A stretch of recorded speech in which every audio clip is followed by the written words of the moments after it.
Hello, everyone. It's welcome to Still Only 35 Cents. This is the Merry Monday Mailcall Show. It's a Monday in Australia. It's a Sunday afternoon here in sunny California. I am just about to head off in the next 45 minutes to an hour to the airport, post all of the amazing San Diego Comic-Con fun. As you can see here, I have my San Diego Comic-Con placard from when we did the panel. We are just finalizing. We do have some content from that and some filming, so we will be making a video of that and show you some aspects of the panel and then doing it live. But the big news obviously at the moment for San Diego, obviously had the update on Friday from me, but the big news was yesterday. And all of the Marvel Studios news coming out of Hall H. Now, I don't think we had Robert Downey Jr. as Victor Von Doom on anyone's bingo card. So hands up if you guessed it. Is anyone in the chat? Let's have a look at the chat. Let's go back and see who's with us today. So we have Mike. Hi, good to see you, Mike. Hope you are well. We have, of course, Richard in the house. Hi, Richard. We have Hagen from Lettuce Comics. If you haven't subscribed already, please make sure that you do so. Go and check out his great channel. I'm going to take a few tips from Hagen, to be perfectly honest. And then this con looked amazing. It did. It was a good con overall. Very much. For my first one, I was super impressed and pleased. The only complaint that I have about San Diego Comic-Con was the fact that it's just so rammed full, and they trying to jam so much on the floor, which is part of its charm, and I can understand. But you know, it was great seeing the con today. It was a lot quieter from what I could see. I mean, we haven't been there since Friday evening, but yeah, you got a real sense. Saturday is obviously going to be crazy busy, but all good. And then we also have Digger. Jim's in the house. How are you, Digger Jim? Good to see you, my friend. As I say, on the way back soon. We have a giveaway today, so tell all your friends. I thought it would be quite apt to give away this copy of the 1986 San Diego Comic-Con program alongside 2024 Comic-Con program and a Comic-Con bag to go with it. So we'll do the giveaway slightly later in the show. So if you know anyone who wants or would like a San Diego Comic-Con program, let them know that we are doing a little bit of a giveaway. Let me also quickly add the link to the chat if anyone wants to jump on and chat through their thoughts on the Marvel Studios announcements. So I've just added it in, and I will. There you go. So if anyone wants to join, feel free. I'd love to chat the announcements I mean, they talked about 3 movies yesterday, but there was actually 4 if you count Doomsday, the new Avengers movie, which is a very hard pivot from the classic Kang dynasty, which has now disappeared. So poor old Kang's out. Victor Von Doom is in. RDJ is in. I have my own theories on RDJ and what's going on there. I think I'm sort of conflicted whether or not I think it's good or a bad thing. I think it's great that they're bringing back the Russo brothers. Their passion for Secret Wars was evident when they were doing Endgame, and I think they're the perfect directors to do it. I think they've had a bit of an input in terms of getting Downey back, and obviously they have an idea at play. So we'll see how that all pans out. I'm hoping it's not played as a Tony Stark variant. I'm hoping it's actually a proper, real Doom, and they do the whole mask thing and the disfigured face and all of that instead of, but I worry if with an actor of such big caliber like Downey, it's going to be almost this version of Tony Stark, essentially that is Victor Von Doom. So again, we'll see how it all plays out. But it was a great announcement, and actually, let's relive it, shall we? Because what I have been loving is just seeing all of the different ways that people are reacting to it. Let me see if we can find the tab for you. I mean, the reaction from the crowd was just phenomenal. So let's relive it because it was such an amazing moment.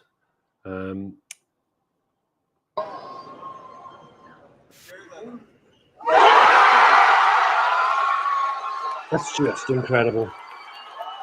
So I love the way that he winks. I'm not sure if that's the Russo brothers or it's Feige. But yes, he's back. We'll see him in 2 years' time. But yeah, absolutely brilliant reveal, and they stole it. So yeah, it'd be good to sort of get a sense of what everyone's thinking about the whole thing, because it does feel a bit crazy. We have a guest backstage. Let's bring him on. Richard. Hey, Dave. How are you? Good. How are you? Very well, thank you. Thanks for joining.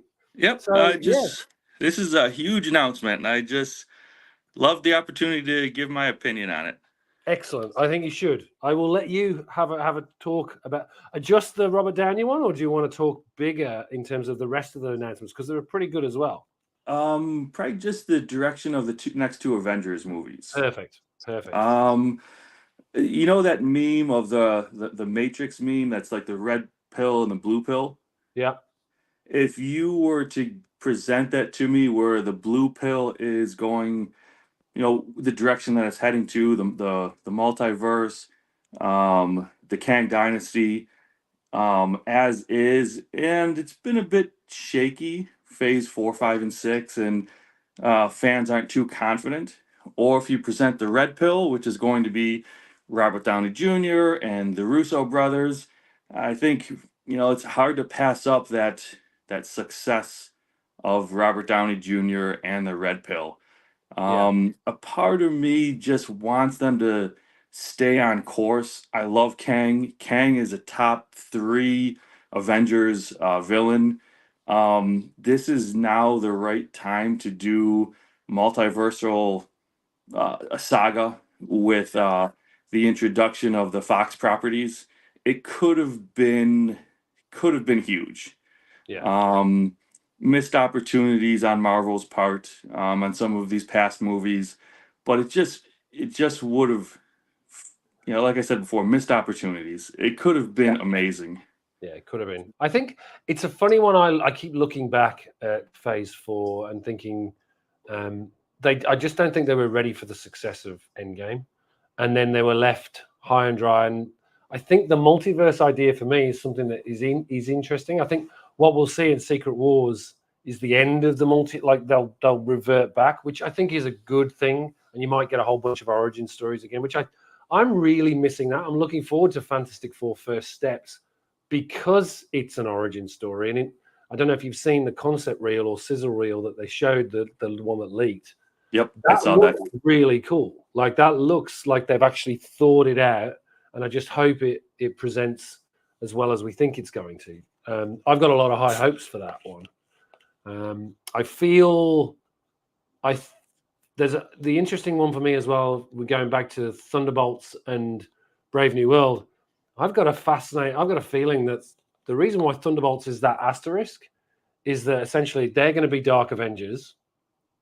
And on top of that, you're going to have Thunderbolt is not going to make it out of Red Hulk is probably one and done in my mind. because you can't really have, how does the president become the Red Hulk on camera? And I mean, again, that was part of the footage that was shown. So it's going to be interesting to see how they handle that, because is that why they've called that supergroup the Thunderbolts? Because Thunderbolt Ross is no longer alive, because he's actually killed at the end of Brave New World. So who knows? There's a whole bunch of stuff. What else did you think? What else did you think of the material coming out? Which other stuff? I was what? the DC logo, the Creature Commandos, which I did catch up on over the last couple of days as well. Loved it. I think Jim Lee himself put a post out, and he couldn't have worded it any better. That it just back to the roots, back to Superman breaking the chains, back to good story writing, which DC has been doing really good with story writing, but back to an era that was extremely successful and had some amazing stories in it. I like the new logo and the Creature Commandos. I'm not a monster guy like Mon Comics is, but it seemed fantastic. Yeah, I liked the look of it. The only thing I was questioning was the bride, because it felt a little bit stilted. But then when you saw Frankenstein in there, I was like, okay, now that makes sense. It was interesting having the Weasel in there. It almost feels like he has to get shown in every single project. So yeah, the Weasel was there.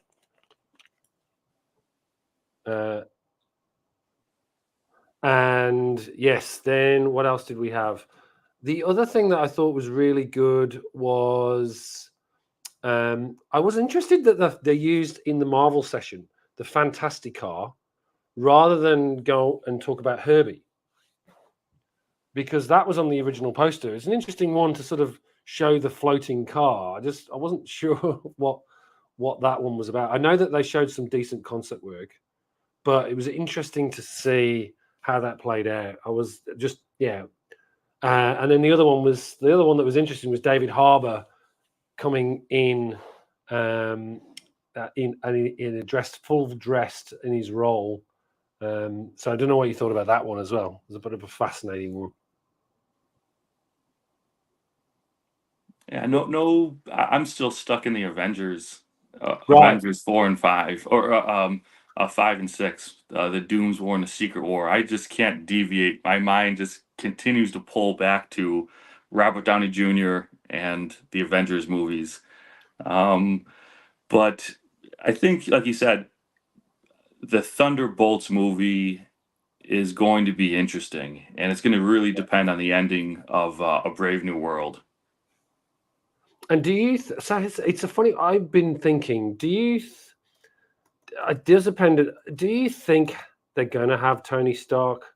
It be a variant of Tony Stark, or how do you think they're going to handle Robert Downey Jr. doing it? Do you think he'll be a complete?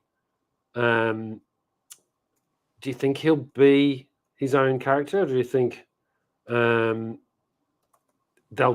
have him as a Tony Stark variant? I have no idea. I have no clue. But for me, Doom is similar to like Judge Dredd. I can only really remember one story besides like an origin one, or they go back in time, where you can actually see Doom's face, and that was like the cover of Secret Wars 12, I think, where he's healed and he takes his mask off, but Doom never removes his mask. So it's really interesting that they put Robert Downey Jr., such a huge actor, into a role where you probably might not see his face. So now he's a voice actor. It's a bit of a that's the point. When I think I mentioned at the beginning of the stream, I'm pleased to have him in the role, but it's an interesting one. How do you manage that? To your point, he's very much like Judge Dredd. You don't see the face. The whole idea is that Doom is so disfigured. Even if he removes it, it's horrific, right? So I don't know how they're going to do it. I mean, maybe Danny will go into full makeup, right? Which could happen. But again, I think it's an interesting one. Why would you have an actor of that caliber if you're not going to utilize them? So, I mean, I almost feel like I wish it would have been somebody with that sort of gravitas, like they're doing with Galactus, right? They've got a really good voice actor to do Galactus. So I'm really looking forward to seeing that.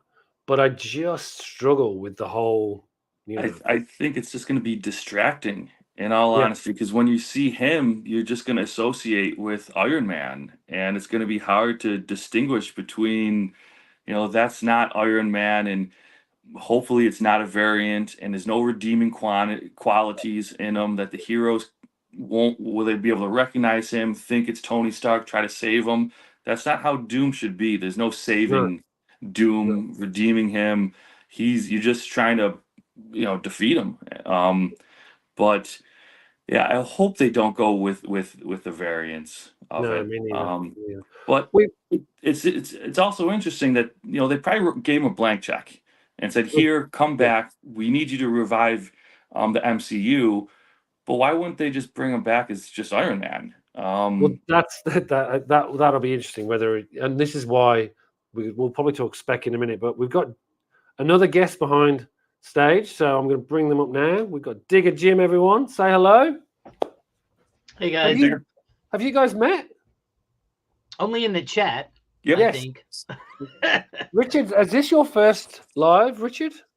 This is my third appearance. I was briefly on Ricky's All Sorts of Words, and then I think last week or the week before I jumped onto Travis from Comic Limited. Awesome, very good. Well, it's good to have you, turning up and doing some of this. Digger, what do you reckon? What do you reckon to all of this Marvel Whole H news? I'm gonna throw this out there, and it could just be. I mean, I don't know. When I say things, to me, when I say it, I usually there's something behind it. Okay, Yeah. I'm 57. Robert Downey Jr.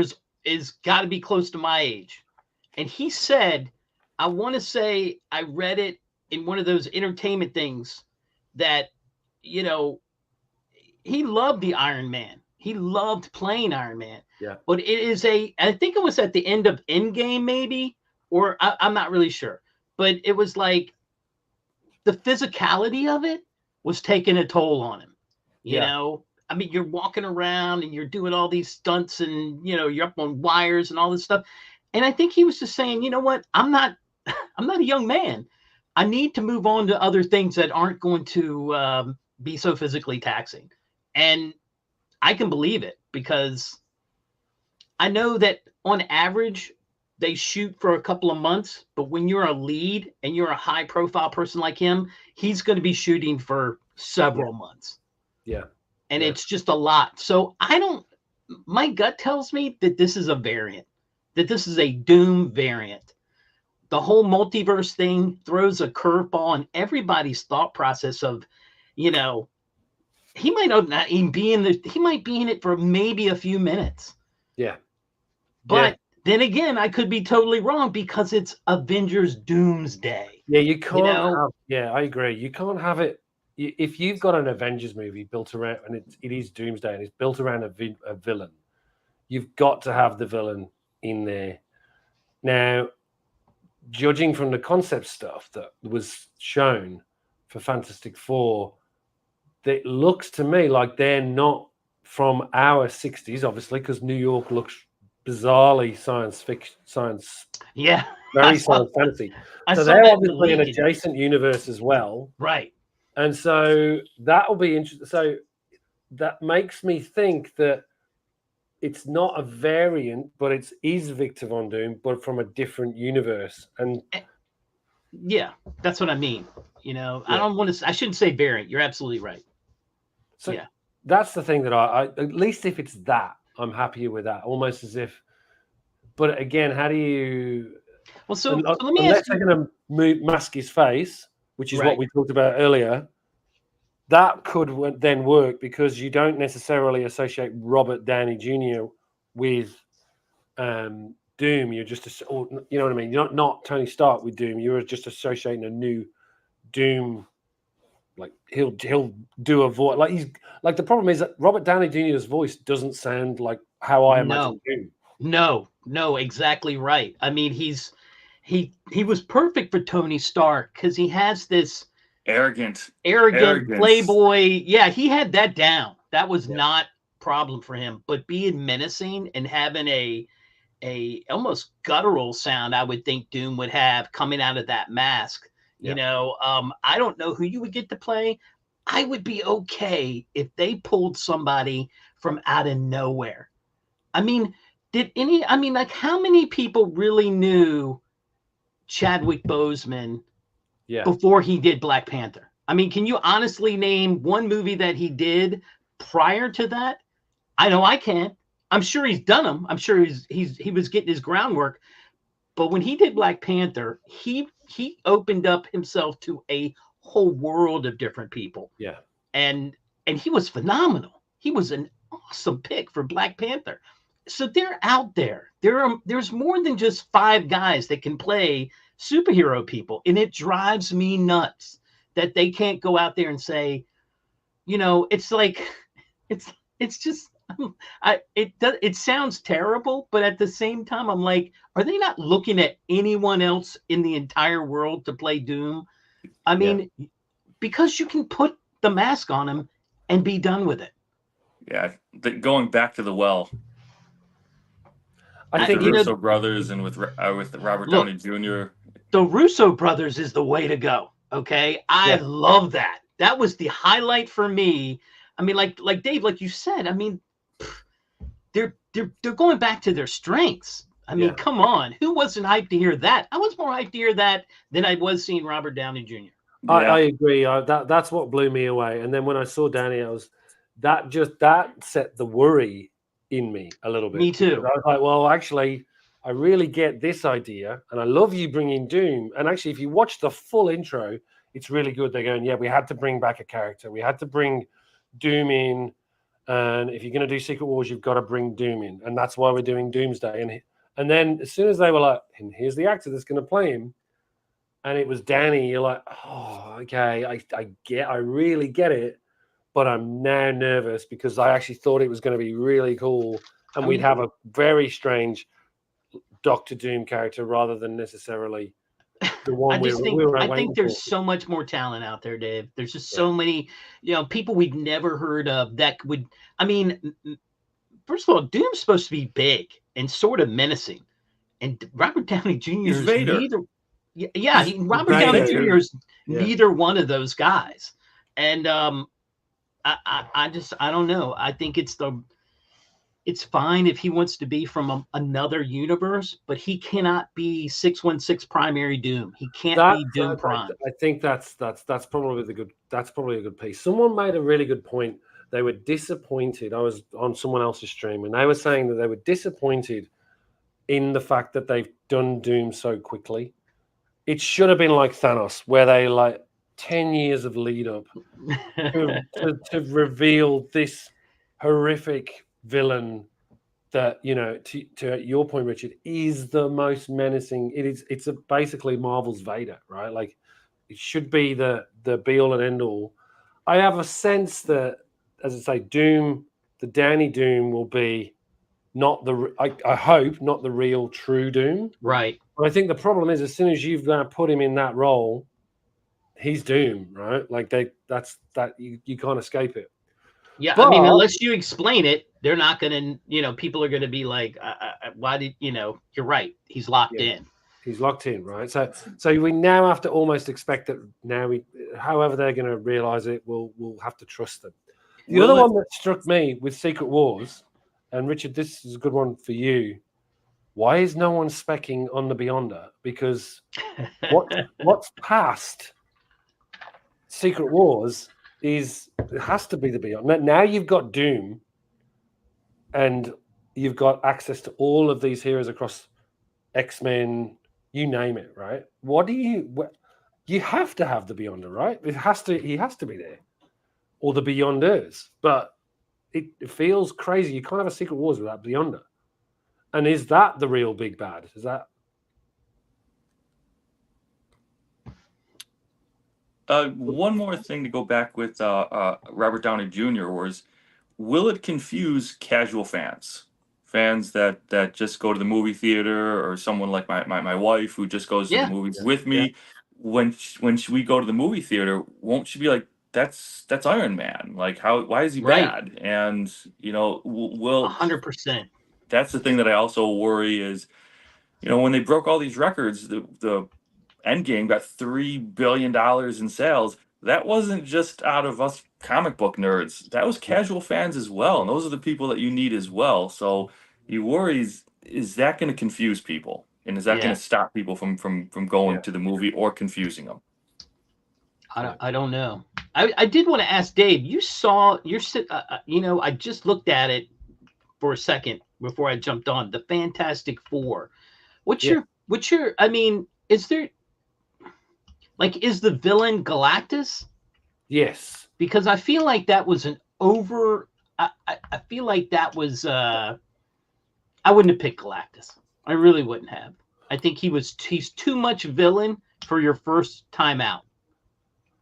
Well, I mean, they haven't done him properly. So you got to think there's been 4 Fantastic Four. No, has there been 4 or there been 3? No, there has been 4 if you count the Roger Corman one, right? Right. Yep. And out of those 4 movies, you've only ever had Galactus once, right? Asterix Galactics. Yeah, the cloud. Just like a cloud. Looks like a cloud. So I think that's about time that they do Galactus, and it makes sense if you're going to put Surfer in the first movie. Which Are again, they? Yeah, so Surfer's in the first movie, but it's Shalabal. Okay. Yeah, I don't know. My wife is going to want to see that. I can tell you that because she loves that whole that 60s retro vibe that they've got coming from it, and she'll want to see that just for that.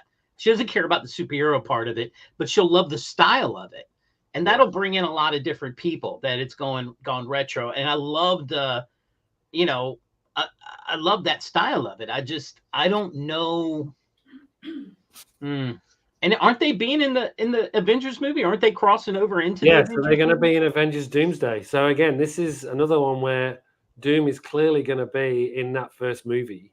But does Doom, like you said, Dave, does Doom get put now back on the back burner though? Because you can't have Secret Wars without Beyonders, and now that you have Galactus, now you're introducing all these cosmic entities into the MCU. And Doom isn't a cosmic entity, so you have Galactus and you have the Beyonders and you have the Living Tribunal. Was he in there? Eternity was introduced in the Thor movie. You now have all of these rich characters, and now the MCU can pivot into this direction, cosmic. But now what happens with Doom?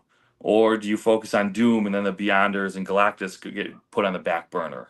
But I think that's the whole point of Doom is like, even at Secret Wars is a good example, right? Doom's quest or craving for power is what, like, he is one of the few beings that's able to come up with an invention to essentially siphon off power and take it for himself, which I always found fascinating as a sort of villain's aspect. He would sort of like you looked at Thanos when he had the Infinity Gauntlet, and that was just a show of pure power, whereas Doom was always about using his brain and being able to take that power, albeit short-lived, but he would always find a way to take the power from somebody else and make himself even more powerful. I mean, I don't think people realize how he's as smart as Mr. Fantastic and yet at the same time, he is not totally a Sorcerer Supreme, but he's no chump in the mystic arts as well. Yes. So he literally is a combination of those two put together. And I just don't think that's people even realize how powerful he really is. Yeah. But I just don't see Robert Downey Jr. playing that role the way I would want it to be played. I think, but that's just me. Obviously I'm going to support anything that comes out because. Oh, I'm looking forward to it. I'm excited. Yeah. I'm just perplexed how it's all going to work. Especially under the Russo brothers too. This isn't like it's a chump director or anything. Yeah, no. You're gonna fully support and go to the movie theaters with the Russo brothers attached to it. But right, like you said, Digger Jim, they got 4 of the top 10 Marvel movies out Yeah. there with Yeah. Winter Soldier and Civil War, and then the last two Avengers movies. So they have a resume for success. Man, Yeah. I put Winter Soldier in like my top 5. I Yeah. really do. I just, yeah, they just can't. For me, this is the most exciting part of it. Like I said before, I wanna see something successful come out of there. Now, Dave, since you've been there, did you see the Deadpool movie? I did see the Deadpool. We went to see it on the Thursday evening when it opened, and yeah, I loved it. Thought it was fantastic. Mhm. I think in the middle it got a little bit too fansy, Mhm. like a little bit too much fan service. Mhm. But for the most part, I was just blown away by just how good it was. Like that intro at the beginning is phenomenal. I think they played it absolutely perfectly in terms of just enough respect. I loved having Chris. Again, this is an interesting one, right? They're obviously leaning towards Secret Wars Yeah. and getting all the casting right. And then suddenly they're going, right, well, what Chris Evans suddenly turns up and playing Johnny Storm again. Right. So they're not gone. None of them are gone. They're all in there. I Did you thought see- Henry Cavill as Wolverine was interesting. He was Right. massive. Did you? I mean, he was massive. He was Ridiculous. But it does fill me with hope for Captain Britain still, with him being in there. So he's now signed. He's now doing Marvel movies. So at least he's on contract. So at least he might do something. He's off doing the Highlander is what he's doing. Yeah. You know, that's where he is right now. He's over in Scotland or wherever, ripping it up to be the next Highlander. But Yeah. you know, there's always hope. You know, There's always hope. There's always hope.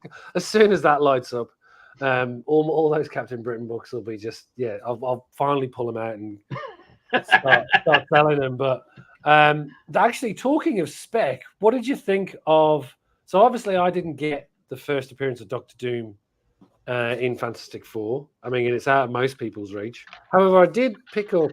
I got 2 blank copies. This is like a year and a half ago. 2 blank copies of Infamous Iron Man, blank sketch copies, and I've also got a 9/8 Deodato variant because I was obviously looking and thinking that he would turn up for Armor Wars as a AI, right? Right. Tony Stark AI. I don't think anyone called that book. Like, I don't know if you've seen eBay. It's going ridiculous. Yeah, but that's not part. I mean, do you think that that's going ridiculous because it's not even the storyline isn't even the same thing. I mean, it's like just the cover. The cover, I was going to buy it probably a year ago just because I'm a huge Iron Man guy, and that cover was just phenomenal. And I thought, you know what? I could probably pick that up in a 9/8 for like, $70 and put it in my slab collection, and that would be that. And I didn't even think about it. I said, it's not like they're going to do anything with that right away. I missed the boat, but I guarantee you, in 3 or 4 years, I'll be able to get it again for $70. Yeah, that's the thing. The FOMO right now is crazy. The FOMO on it, but I think the point is that everyone didn't bother. Like, I like the idea of that series. Doom as Iron Man. I think that was quite a clever idea. Yeah. I never read it. I wasn't reading Iron Man back then. Most of the Iron Man that I read was from the Bronze Age and so forth. And I never went into Infamous or Invincible. Yeah. Well, Invincible a little bit, but Infamous, no. Wasn't there another book like the Captain America or something? Isn't like Squadron Supreme supposed to be in Captain America? Not Squadron Supreme, Serpent Society, yeah. Serpent Society. So, Marvel, I looked on eBay today. Marvel 2-in-1, number 64, is going for like $50. Oh, because of the it's the first appearance. King Viper, right? Yeah, it's the first appearance of the Serpent Crown and all that. Now, I haven't seen any clips of the new Captain America, so I didn't see that part in there, but that's what people were telling me, and I was like, that's insane. I mean, it's a $4 book on its best day. It's so annoying, especially if you're doing run filling, right? Like, yeah.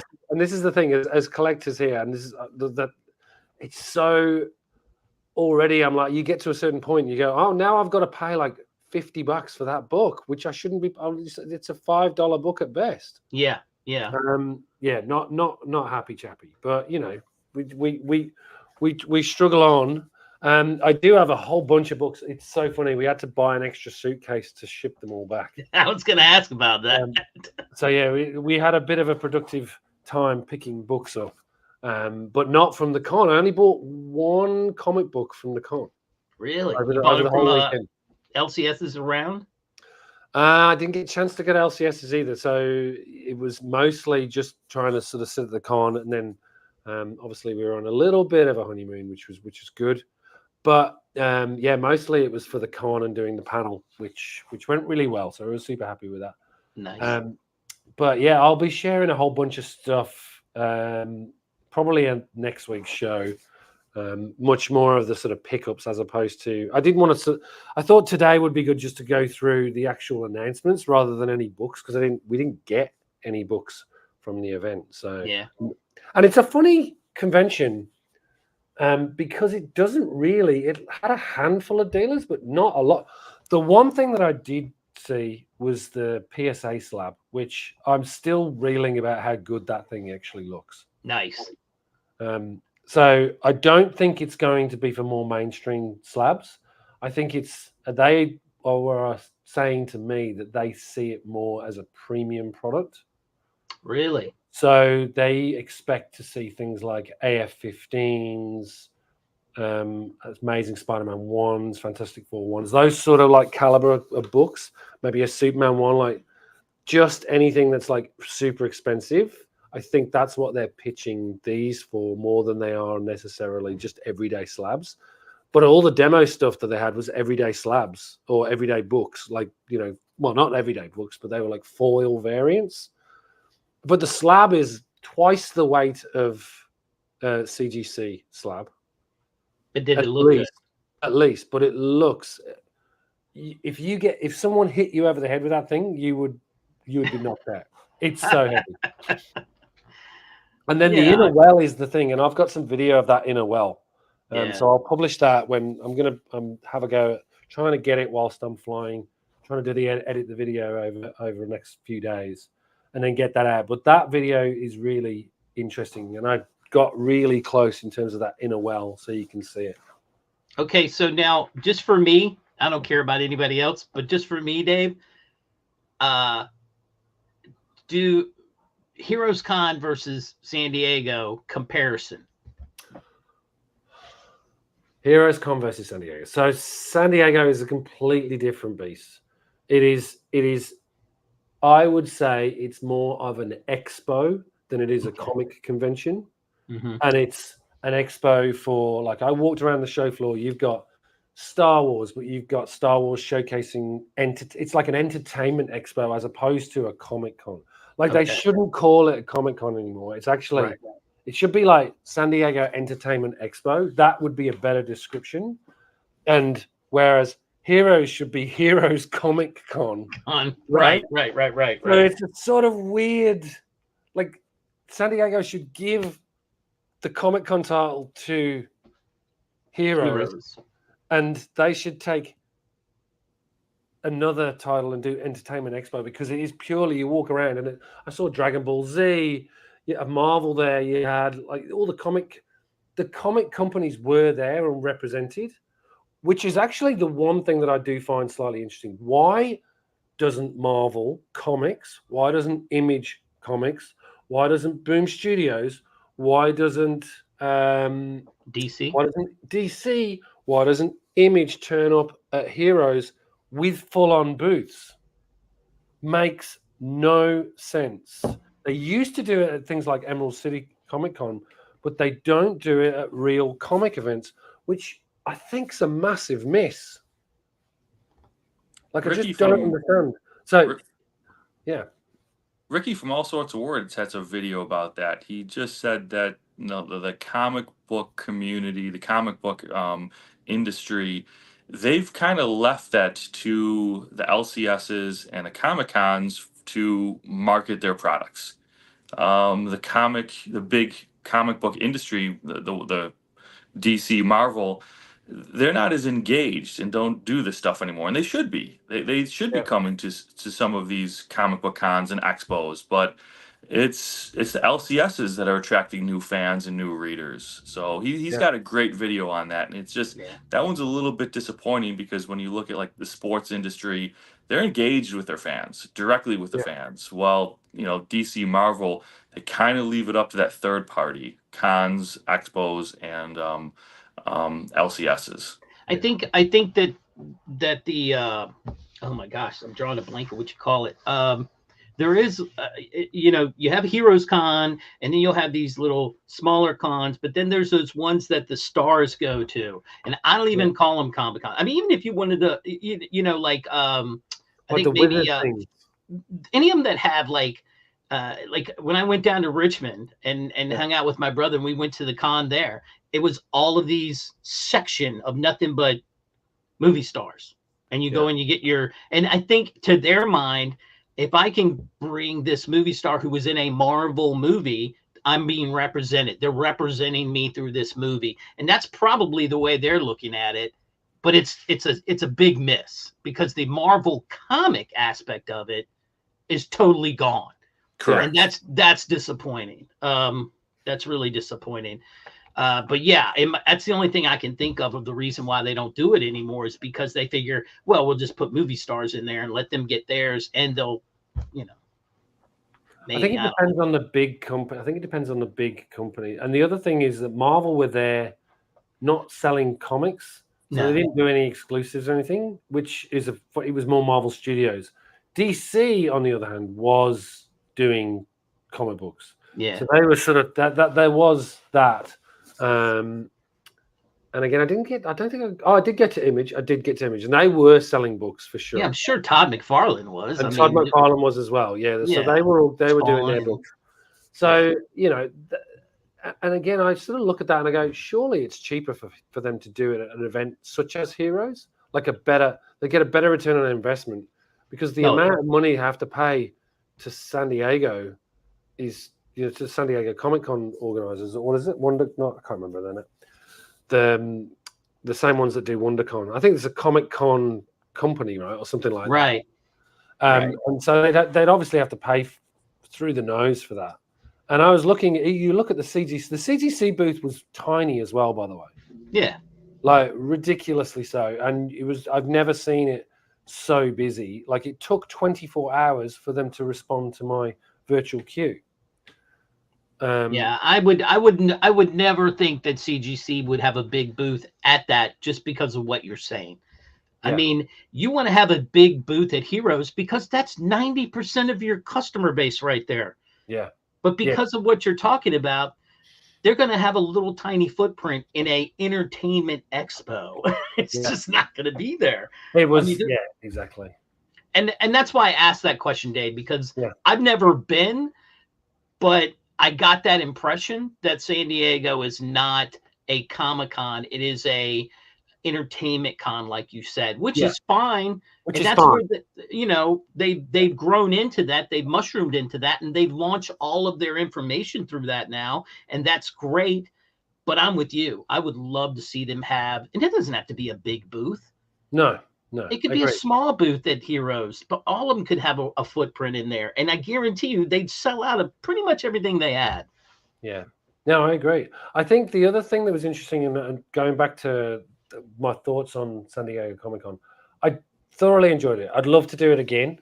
The thing that struck me is I'd be a bit more organized around panels, timings, things like that, because when you first time, you don't know what to expect. So I was, all over the place in terms of like getting to the venue on time, hotels, etc. So, but then also one of the things they did really well was like they had so much great content across 3 different locations.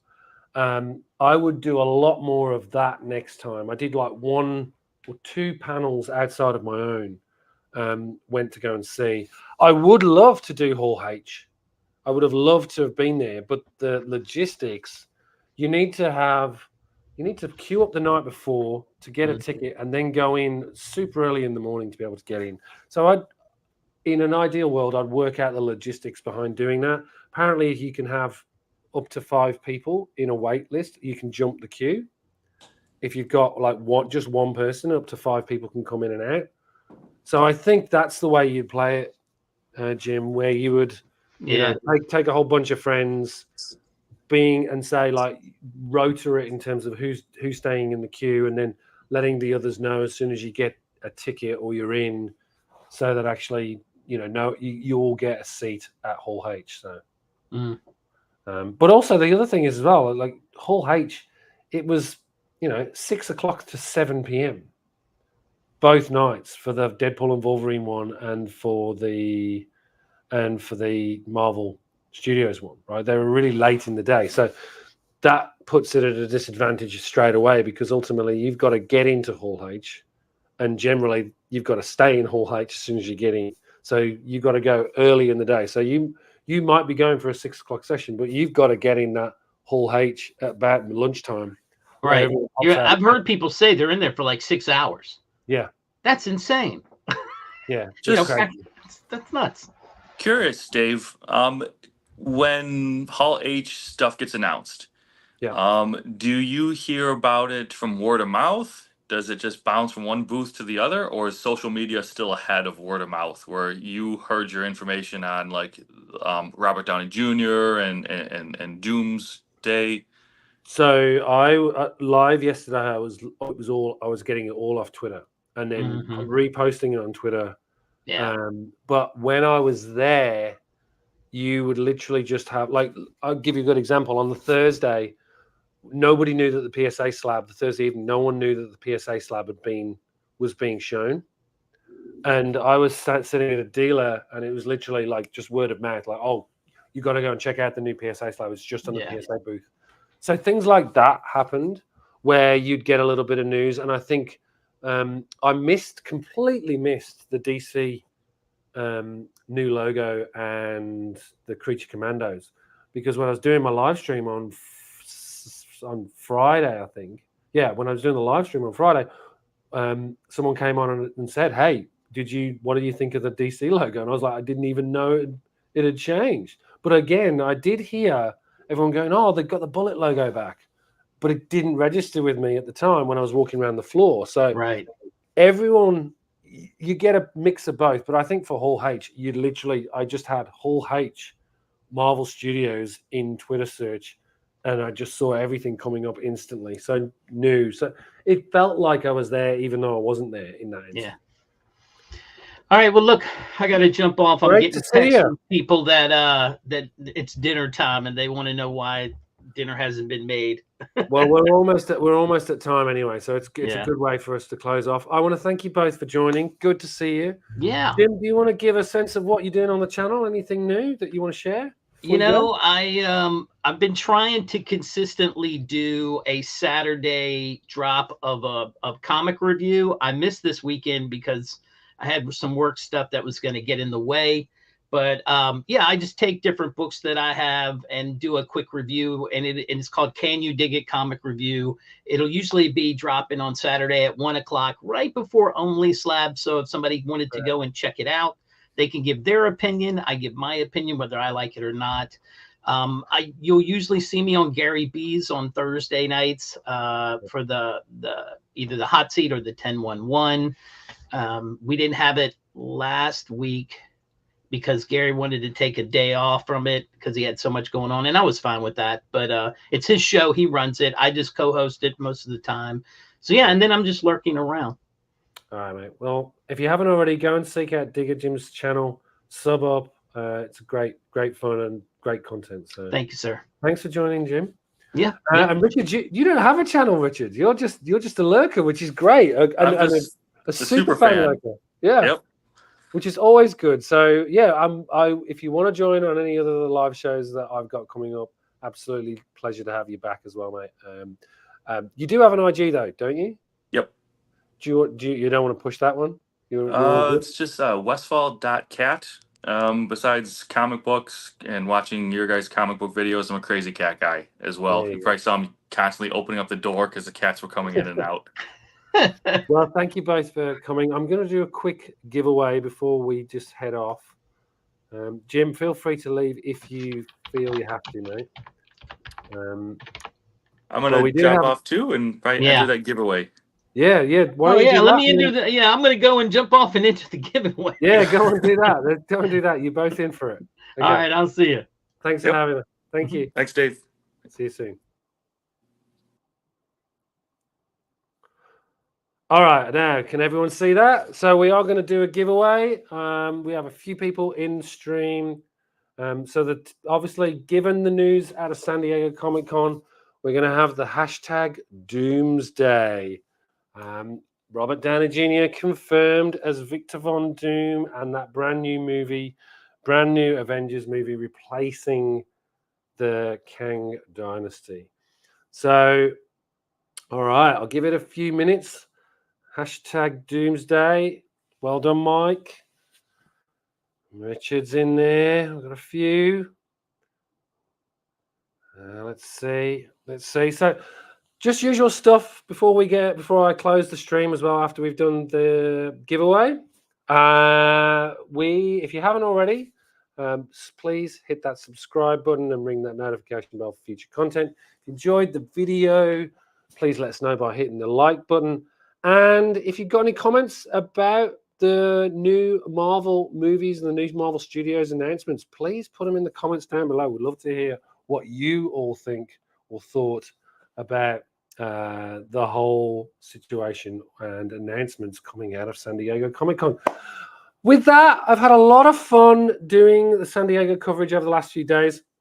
I'm just going to run this giveaway now. A few people have dropped on and in, so let's draw it. Who is going to win this? It would be classic if it is Richard. There you go. Perfectly. Okay, Richard, I will get you this in the mail. This is, as I say, let's turn this off. You'll be getting the 1986 San Diego Comic-Con program and a 2024 Comic-Con program, as well as a Comic-Con bag. So I'll get that sorted as soon as I hit back to Australia. All right, everyone. Thank you very much. And thanks to everyone here in the US and San Diego that made us feel so welcome. As always, I hope you all well. Look forward to seeing you all next week on the next Merry Monday Mailcall Show.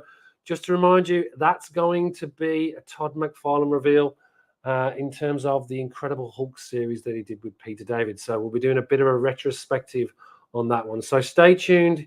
That'll be at the new time that we're kicking off, which is 2:30 p.m., I believe, Pacific Standard Time, 5:30 Eastern Standard Time, and then 7:30 a.m. on Mondays, Australian Eastern Standard Time. So look forward to seeing you all next week. Look out for new videos around San Diego Comic-Con, around the walkthrough and the panel that we did. And also there'll be a whole host of new videos coming out soon as well. With that, look after yourselves, take care, and I'll see you when I'm back in Australia. Have a good one.